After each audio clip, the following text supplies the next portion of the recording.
গ্রাম ছাড়া ওই রাঙা মাটির পথ, সেই রাঙা মাটির দেশ বীরভূমের শান্তিনিকেতনে আজ হাজির হয়েছি বন্ধুরা। আর শান্তিনিকেতনে গেলেই দেখা মেলে বিশ্বভারতী ক্যাম্পাস, আম্রকুঞ্জ, ছাদিমতলা, রবি ঠাকুরের বাড়ি, আরো কত কি। বাতাসে কান পাতলেই যেন শুনতে পাওয়া যায় রবি ঠাকুরের গান। প্রতি শনিবার খোয়াইয়ের হাট যেন আলাদা আকর্ষণ তৈরি করেছে আপামর বাঙালির মনে। বাতাসে ভেসে থাকা বাউলের সুর, সব মিলিয়ে শান্তিনিকেতনে যেন এক পলকেই হারিয়ে যায় ছুটির দিনগুলি। এই শান্তিনিকেতনের অন্য প্রান্তে অবস্থিত সৃজনী শিল্প গ্রাম বেশ অবাক করার মতো এক জায়গা, যেখানে গেলে দেখা মিলবে পূর্ব এবং উত্তর পূর্ব ভারতের রাজ্যগুলির মানুষের জীবনযাত্রা, শিল্প সংস্কৃতির এক অপূর্ব সহাবস্থান।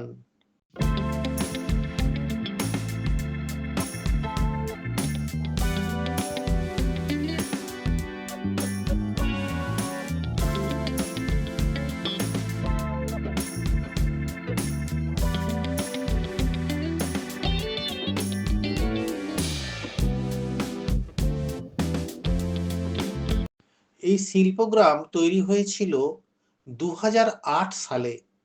পুরো কমপ্লেক্স প্রায় 26 বিঘা, মানে প্রায় 15 একরের কাছাকাছি জমি জায়গা জুড়ে সুবিস্তৃত।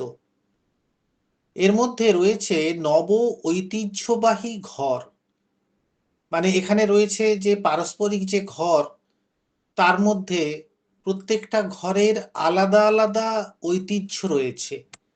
ঐতিহ্য বলতে এখানে ভারতবর্ষের বিভিন্ন রাজ্যের যে শিল্প সংস্কৃতি, সেইগুলোকে রিপ্রেজেন্ট করে। তার মধ্যে পশ্চিমবঙ্গ রয়েছে, আসাম রয়েছে, উড়িষ্যা, ঝাড়খণ্ড এবং সেভেন সিস্টার্স রাজ্য, যেটা উত্তর পূর্ব রাজ্যের মধ্যে পড়ে, তার মধ্যে আন্দামান নিকোবর দ্বীপপুঞ্জ। প্রত্যেকটা জায়গার, প্রত্যেকটা রাজ্যের আলাদা আলাদা শিল্প সংস্কৃতি, পুরনো নকশা, দৈনন্দিন জীবনের শিল্পকর্ম ও হস্তশিল্পের সংগ্রহ এখানে রয়েছে। 1000-এরও বেশি পুরনো, অন্তত 25 বছরের বেশি পুরনো ঐতিহ্যবাহী নানারূপ আর্টিফ্যাক্ট এখানে পাওয়া যায়।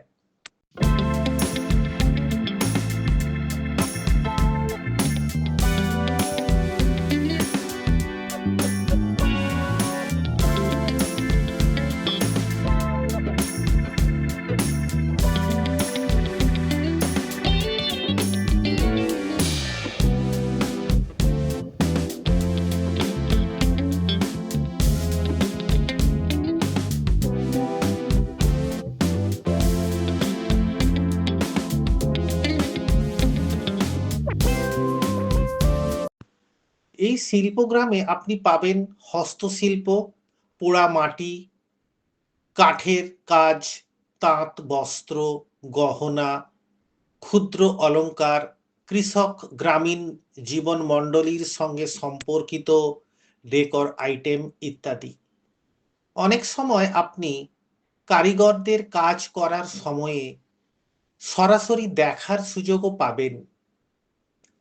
মাটির, কাঠের ও অন্যান্য উপাদানের থেকে তৈরি ভাস্কর্য, উপচর্চা, লোকশিল্প ও দোলন নাট্যমূলক প্রদর্শনী রয়েছে। গ্রাম্য বাঙালি উপজাতি জীবন, পুরানো গ্রাম্য প্রথা, সাংস্কৃতিক ঐতিহ্য সবকিছুই ফুটে ওঠে। ফোক গানের, যেমন বাউল, নৃত্য, নৃত্য সঙ্গীত, উপজাতি নৃত্য ও গান নৃত্যের অনুষ্ঠান এখানে হয়।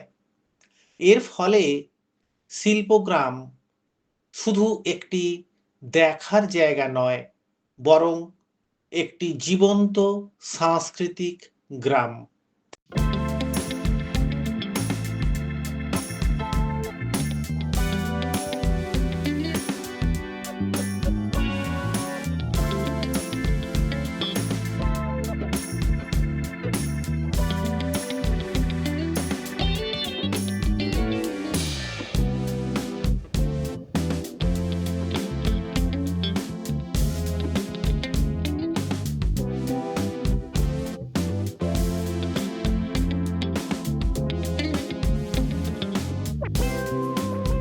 এই সৃজনী শিল্পগ্রাম সাধারণত সকাল 11টা থেকে সন্ধে 7টা পর্যন্ত খোলা থাকে। কখনো কখনো সময়সীমা পরিবর্তিত হয়ে সকাল 9:30 থেকে বিকেল 5টা পর্যন্ত খোলা থাকে।